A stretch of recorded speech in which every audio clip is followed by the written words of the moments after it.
반갑습니다. 지역자치연구소의 최영성이고요. 오늘은 개신교회의 독재 체제와 지역자치라는 주제로 좀 얘기를 드리도록 하겠습니다. 구약에 보면은 그, 이제 애굽의 이제 제국의 정치가 중앙 독재 정치였는데, 거기서 이제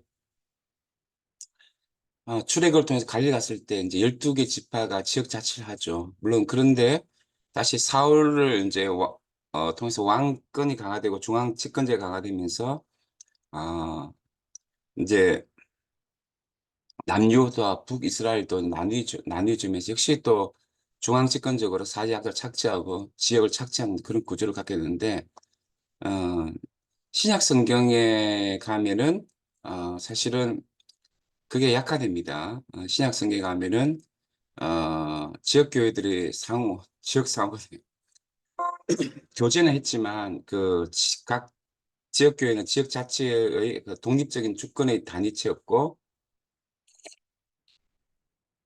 모든 지역교회는 오직 교회 모임 대신 그리스도교회와 순복했다는 것을 우리가 알 수 있습니다. 그런데 이제 문제는 뭐냐면은 이제 세월이 가면서 카톨릭 같은 경우가 이제 교황 중심적인 이제 주교 중심적인 그런 어떤 수직 위계적 이제 조직을 그 로마 황제 체제를 이제 본받아 가지고 그런 어떤 공동체를 이제 만들고 그런 공동체 속에서 저 여러 가지 문제들을 이루었죠. 근데 어쨌든 이 카톨 같은 경우 교황 추기경, 총대 주교, 대주교, 주교, 사제, 그러니까 신부, 부제의 순으로 군대처럼 계급화되어 있는 수직 위계적 조직인데, 어, 이 조직 속에서 사실은 성사와 미사를 집행한 성직자, 즉 사제 신부는 어, 그, 어, 이제 독재를 하고 있죠. 그래서 이제 그 각 본당마다 본당 주임 신부가 있는데, 이 본당 주임 신부가 사실은, 평신도들에게 전혀 아무 권한도 주지 않고 입법, 사법, 행정을 독점하고 있는 독재 체제를 이제, 운영하고 있죠. 그래서 이제 사실은 조금 껴있는 어떤 페미니스트랄까요? 뒤가 말한 생활 양식으로서 민주주의를 이제 체화하고 있는 사람들은 사실은 카톨릭 교회가 하기 힘들죠. 너무나 비민주적이고 가부장적인 문화가 카톨릭 교회에 있기 때문에 사실은 이런 성제 위계적인 권위주의 체제를 견딜 수가 없는 거죠. 근데 개신교도 사실 좀 문제가 있습니다. 개신교도 사실은 이제 어 대개 감독 체제와 장로 체제가 회종 체제가 있는데, 감독 체제는 영국 교회와 미국의 그 감리교회 등의 감독 체제로 운영되고 있고요.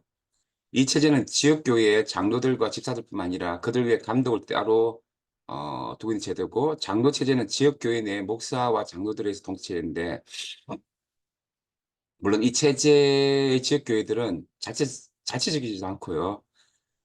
노예와 총회 교단에 있어 중앙집권적인 제도의 체제를 가지고 있죠. 회중교회 체제가 가장 어떻게 보면 좀 지역 자치가 잘 되는데, 지역교회의 각종 일들을 회중정치가 참여하고 결정하는 직접 민주주의 지역 자치의 성격을 갖고 있죠. 그 지역교회들은 대체 독립적이죠. 자, 그런데 우리나라는 이제 되게 장로교가 많은데요. 뭐 감리교도 있지만 이 장로교에서는 특별히 이제 담임 목사가 독재를 많이 이제 시행하고 있죠. 어, 그 한국의 특별히 담임 목사 제도는 너무 이제 강화되고 대형교뿐만 아니라 너무 강화돼 가지고 어, 담임 목사가 그 교회 주인 노릇을 하고 있죠. 그래서 나머지 부목사들은 모두 교회에서 고용된 임시직에 불과한 사람들이고, 전도사님들도 굉장히 이제 좀 사실은 제대로 대접을 못 받죠. 그래서 이제 이 담임 목사를 중심으로 해가지고, 한국의 개신교는 계급 피라미드를 이제 형성하고 있는데, 담임 목사와 나머지 부목사들의 차이, 전도사님 차이는 하늘과 땅 차이라고 할 수 있겠죠. 그 담임 목사는 임기는 종신이지만 부목사 임기는 1년이고, 그러다 보니까, 너무 좀, 교회가 어떤 담임 목사 독재 권위주의가 되는 경우 있죠. 사실 서구에 있어서 개신교의 성장이 시민사회 성장과 병행되고, 민주주의와 병행됐지만, 한국 개신교는 민주화와 대립돼 가지고, 또 시민사회와 대립돼 가지고, 만인재선상주의나 평신도 다 참여하는 정책 결정이라는 것은 전혀 없고 굉장히 권위주의화가 단임 목사 독재 체제를 중심으로 해가지고 공고히 구축되어 있죠. 그래서 이 단임 목사의 절대 군주화는 교회 권력 집중으로 부패한 카톨릭처럼 상당한 문제점을 갖고 있다고 할 수 있겠습니다. 그래서 지금 이 단임 목사의 눈치를 보느라고 다른 직분자들이 정근긍하고, 예, 부목사와 전도사들은 저임금의 임시 고용으로서 성과사에서 자신을 닥달하지만 굉장히 이제 힘든다는 거죠. 그리고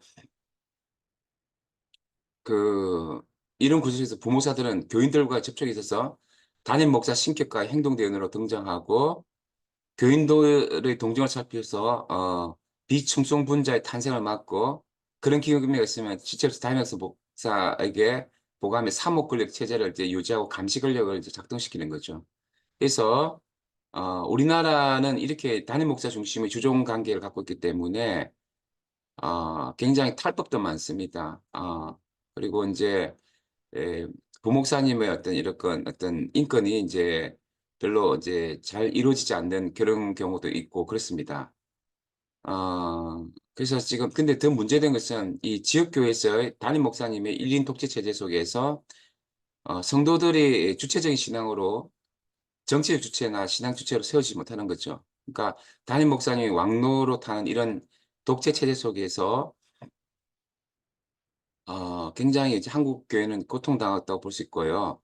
사실 11조 헌금 체제도 전 세계에서 한국 개신교만 시행하고 있는 제도인데, 평신도들이 이런 것들을 알지 못하는 것처럼 일반 성도들은 이런 담임 목사의 어떤 독재 체제가 상당히 문제가 있다는 사실을 잘 알지 못하는 거죠. 그래서 초대 교회에서는 이제 그 지역 자체 지역 교회가 굉장히 강했는데 그렇게 돌아갈 필요가 있습니다.